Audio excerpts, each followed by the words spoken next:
안녕하세요. 개념과 기출을 한 방에 호로록 개기일식과 2020 수능 특강 진행하는 저는 남국민입니다. 여러분, 고전시가 보기만 해도 다리가 후들후들 떨리신다고요. 고전 소설, 마주 대하기만 해도 머리칼을 쥐어뜯게 되신다고요. 하여 오늘은 내가 친히 여기에 임하였네. 자, 여러분, 우리는 왜 이렇게 고전 문학과 의사소통하기가 힘들까요? 이런 생각 한번 해볼까?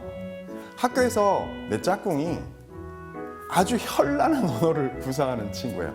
낯설고 어려운 단어를 엄청나게 많이 쓰는 친구라고 해봅시다. 그 친구가 하는 얘기 도대체 무슨 소리인지 못 알아먹겠어요. 의사소통하기 쉽지 않은 친구입니다. 그런데 하루 지나고 일주일 지나고 그 친구가 하는 얘기를 이렇게 귀담아 듣다 보니까 이 친구 하루 종일 하는 얘기가 뻔해요.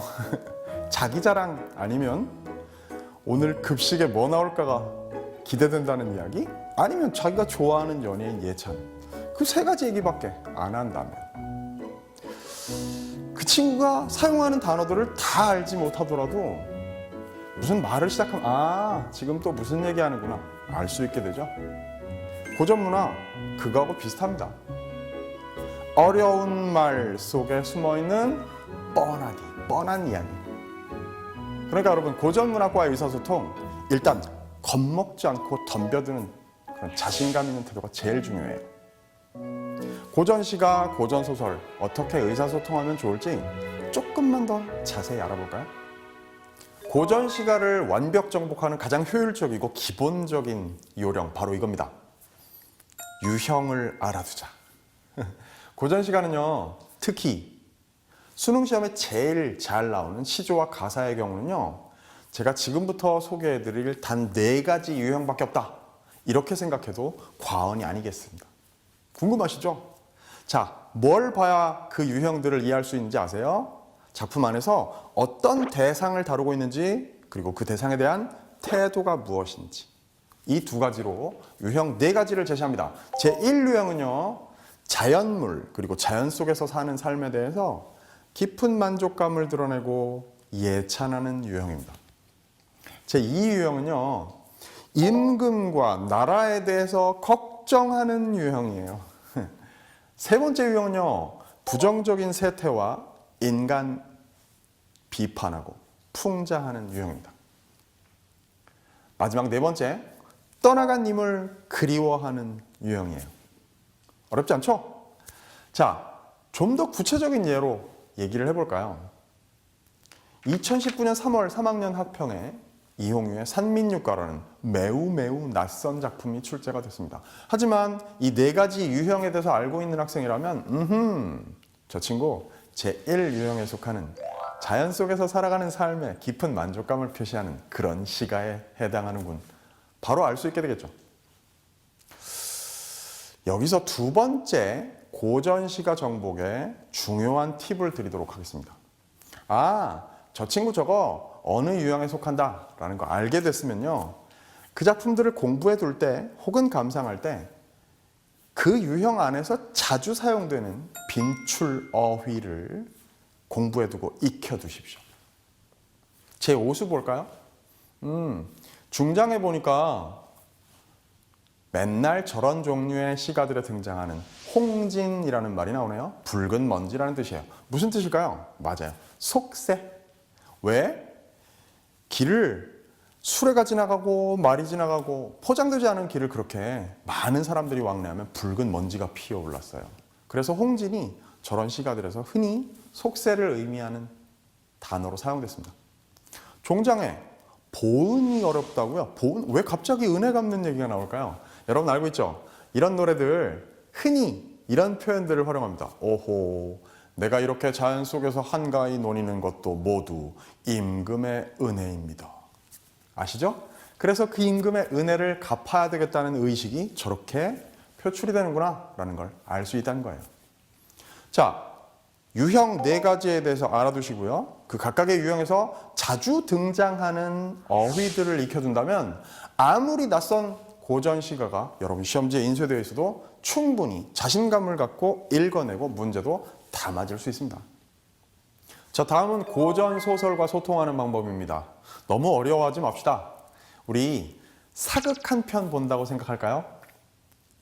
사극에 나오는 대사 다 알아듣지 못해도 줄거리 파악하는 거 아무 문제 없잖아요. 우리 사극 보기 선수 아닙니까? 그렇게 고전 소설도 자신감을 가지고 흥미를 가지고 읽어 나가자고요. 그런데 저는 여기서 여러분들이 수능 고전 소설 지문을 더 잘 읽어낼 수 있는 4가지 요령을 팁으로 드리고자 합니다. 잘 귀담아 들어보세요. 첫 번째 요령은요. 어떤 대목을 읽든지 간에 인물 간의 관계, 인물이 처한 상황, 그리고 그 상황에서 인물들이 느낄 심리를 잘 파악하는 겁니다. 구체적인 예를 한번 볼까요?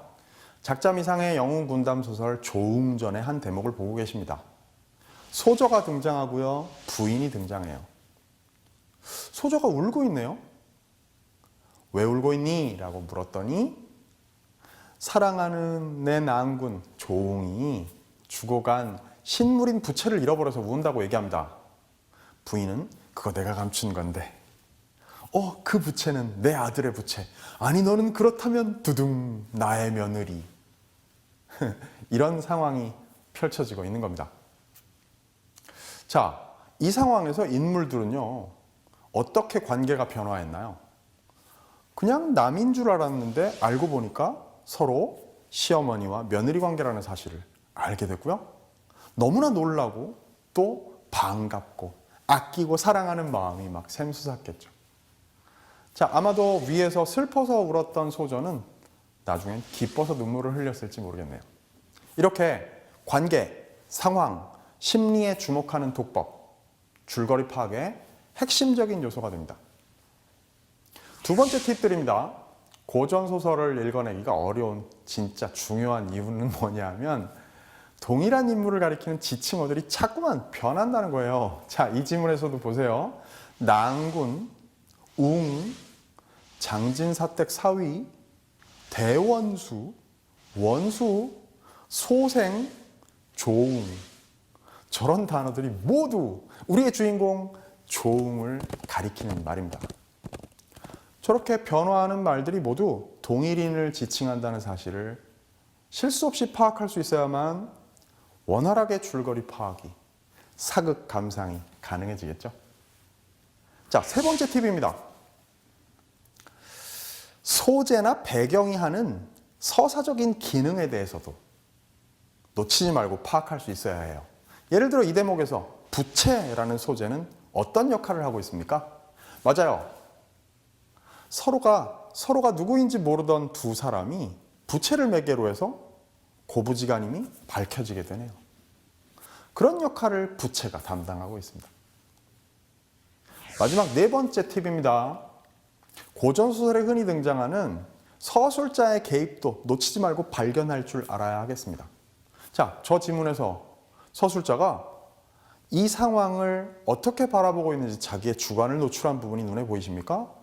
반갑고 사랑하온 그런 감정을 어찌 이로 다 측량하겠느냐.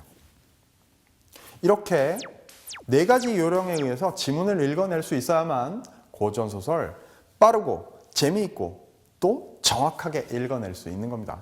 어때요? 자신감 좀 생기시죠? 이제 고전문학과 의사소통이 좀 되겠느냐. 자, 고전시가와 고전소설 어떻게 읽어야 할지 조금 더 들여다봤더니 자신감 생기시죠? 끝으로 이거 하나 더 말씀드릴게요. 수능 고전문학 문제는요, 아주 기본적인 내용 파악 문제, 그게 항상 출제되고 또 의외로 많은 학생들이 틀리는 중요한 문제 유형이라는 사실, 기초를 잘 다지자 꼭 생각하시기 바랍니다. 구체적인 작품과 함께 조금 더 깊이 있는 공부를 하고 싶은 학생들은 제가 찍어놓은 수능 개념 개기일식 제5강 고전 시가의 주요 유형, 그리고 제10강 고전 소설의 주요 유형을 참고하시면 좋겠습니다. 자, 이제 고전 문학과 소통하는 방법 깨우쳤으니까 자신감 갖고 열심히 신나게 즐겁게 공부하러 갑시다. 강의에서 만나죠. 안녕.